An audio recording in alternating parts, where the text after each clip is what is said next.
E agora a gente vai para a nossa entrevista de estúdio, que hoje a gente vai destacar o autismo. E eu recebo aqui no estúdio a Larissa Francini, que é neuropsicopedagoga. Muito obrigado pela sua participação, Larissa. Boa noite, Júnior. Boa noite. Professora e neuropsicopedagoga, professora de inglês. Importante, né, destacar isso, né? Bom, a gente está falando de autismo, Larissa. O que é o autismo, para quem ainda tem essa dúvida, né, de conhecer mesmo o que é esse transtorno, né, esse distúrbio, e como ele é diagnosticado?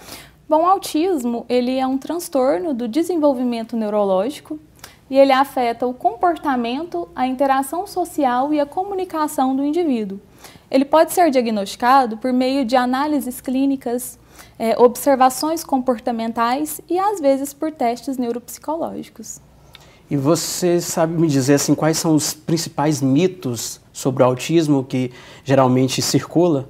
Há vários, né, mitos e crenças, porque o autismo ele ainda é um objeto de estudo recente para a ciência, né, e vem avançado cada vez mais. Principalmente mitos em relação à causa do autismo. O mito mais comum é que o autismo é causado por vacinas. E não é. O autismo ele tem causas genéticas e ambientais. Ou seja, ambientais no sentido de idade avançada dos pais, ou medicamentos durante a gestação. Um medicamento já comprovado é o ácido valproico, que é durante a gestação, que as mães tomavam para a questão de humor, bipolaridade. Outro mito também muito comum é que toda pessoa autista ela tem habilidades extraordinárias. Então, como você sabe, o autismo ele também é conhecido pela sigla TEA, que é transtorno do espectro autista. Essa palavrinha espectro é para designar a gama de características que o autismo pode ter. Então, não necessariamente, né, ele se manifesta de maneira única nas pessoas. Então, não necessariamente eu terei autismo, eu tenho autismo, eu serei superdotado. Certo. E quais são os sinais precoces? Bom, há vários, né, sinais. Bom, mas o diagnóstico de autismo ele é a partir dos 3 anos de idade. Mas antes dos 3 anos é possível alguns indícios, né, que a pessoa possa ter autismo a partir dos 2 meses de idade, quando a criança ela não reage a barulhos e sons muito altos. Com 4 meses, quando ela não consegue balbuciar, né, algumas palavras, ou também não chora com bastante frequência. Aos 6 meses, quando ela gosta bastante de objetos circulares, ela fica por vários minutos fazendo o objeto, né, fazendo movimentos circulares, também é um sinal de autismo.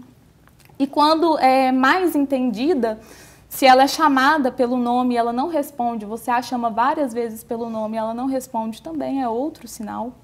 E além disso, o autismo, né, um sinal precoce, é a questão da falta de afetividade, né, que eles não conseguem, né, mostrar ou demonstrar os sentimentos. Certo. Você falou do diagnóstico, né, que é super importante a gente identificar. E como que a sociedade pode se tornar mais inclusiva nessa questão?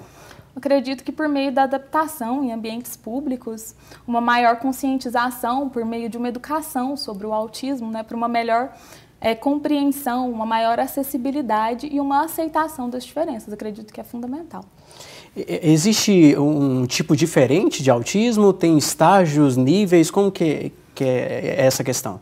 Sim, atualmente o autismo ele é designado em 3 graus. O grau leve, que é o grau 1, o grau 2, que é o moderado, e o grau 3, que é o severo. E como eu disse anteriormente, né, da palavra espectro, né, significa que ela se manifesta de maneiras diferentes, né, de acordo com o grau que o autista possui. Então, por exemplo, um autista com um grau severo, ele terá bastante dificuldade na questão comportamental, interação social e também no processo de comunicação, do desenvolvimento da fala. Entendi. E como que está a questão da ciência, né? Está mais avançada em relação ao autismo? Tem descoberto mais... existe uma cura? É possível ter uma cura do autismo? Não. Bom, como eu disse, né, anteriormente, o autismo ele ainda é um objeto de estudo bastante recente para a ciência e ela tem avançado cada vez mais, as pesquisas têm avançado, mas ainda não há uma cura, há apenas terapias que são inovadoras, né, que inclui aí a aplicação ABA que ela vem se inovando cada vez mais, e intervenções precoces, para poder auxiliar desde o desenvolvimento infantil, que é o desenvolvimento da fala, do comportamento, da interação social, que é onde o indivíduo com autismo tem mais dificuldades, é um dos maiores desafios. E quando a gente fala de desenvolvimento, a gente lembra de escola, né, Larissa? Isso. E tá a questão da educação, de ter esse aluno autista na sala de aula. Como que está essa questão da adaptação? Bom, nas instituições, né, que eu atuo, elas já possuem, né, o espaço adaptado. O autista, ele por lei, ele tem direito de um profissional de apoio, então um apoio personalizado. E nós, docentes, eu, no caso da língua inglesa, sempre tenho que trabalhar com atividades adaptadas e inclusivas. Até a questão do autismo, o autista ele tem padrões de comportamento repetitivos, né? A questão da rotina. Então, sempre quando eu vou trabalhar atividades externas, atividades diferenciadas, eu preciso ambientalizar o meu aluno autista antes. E como que funciona essa dinâmica? Então, aí eu mostro para ele, mostro para a professora de apoio o que vai acontecer durante essa atividade, como que ela vai ser realizada, porque se você chegar no dia da atividade e não tiver feito isso, né, que vai ter uma quebra de rotina, ele provavelmente não vai conseguir participar ativamente da atividade. E até também uma conversa com os alunos antes, explicando, fazendo combinados com eles, para que todos, né, possam participar. Essa realidade já é possível aqui em Uberlândia? As escolas já estão adeptas?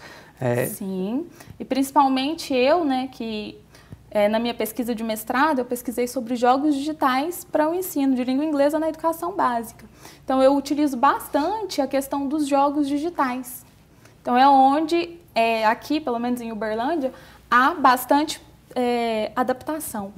E tem um retorno positivo com os alunos autistas? Sim, é até a minha pesquisa de doutorado. É mesmo? Minha pesquisa de doutorado é sobre jogos digitais no ensino de língua inglesa para crianças com transtorno de aprendizagem, no caso, mais focado para o autismo. Então, Larissa, com certeza você tem histórias de sucesso, né, de crianças, né, adolescentes que estão se desenvolvendo bem, né, mesmo com autismo. Tem alguma história que você pode contar para a gente? Foi a partir de um relato meu, né, que beneficiou tanto, acredito que a mim e a minha aluna, que veio a ideia do meu projeto de doutorado.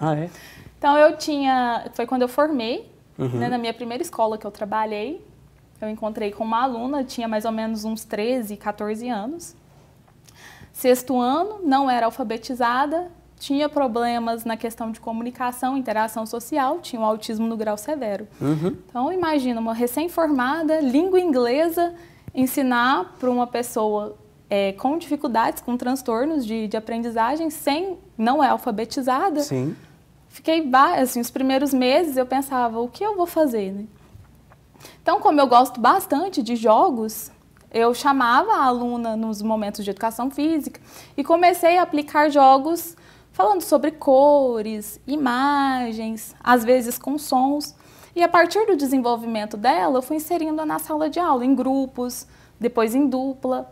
E no decorrer dos meses, ela já sabia diferenciar algumas cores, números, imagens, animais em inglês. Aí a mãe, ela veio, né, no final do ano falar sobre o desenvolvimento da filha, que estava muito feliz. E eu pensei, por que não, né, auxiliar os outros professores, né, os docentes que passam por desafios como eu passei, aprofundar mais no meu estudo, né, porque eu vi o quanto os jogos eles beneficiam o aprendizado. E por que o interesse nessa área do autismo? Justamente a partir dessa aluna. Ah, é mesmo? Foi por conta dela, então? Sim. Que legal, que legal. Bom, Larissa, nosso tempo está chegando ao fim, mas antes de encerrar, eu queria que você deixasse um recado em relação à sociedade mesmo, que ainda conhece tão pouco, né, sobre o autismo. O que as pessoas devem perder esse mito, né, conhecer mais as pessoas que têm o autismo? Bom, o que você aconselha?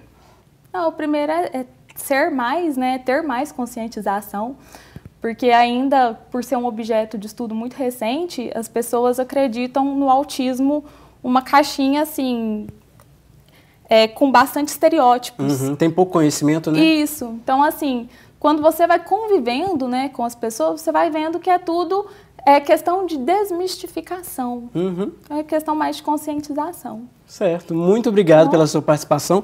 A gente recebeu aqui no estúdio a Larissa, que é neuropsicopedagoga e também professora, né, Larissa?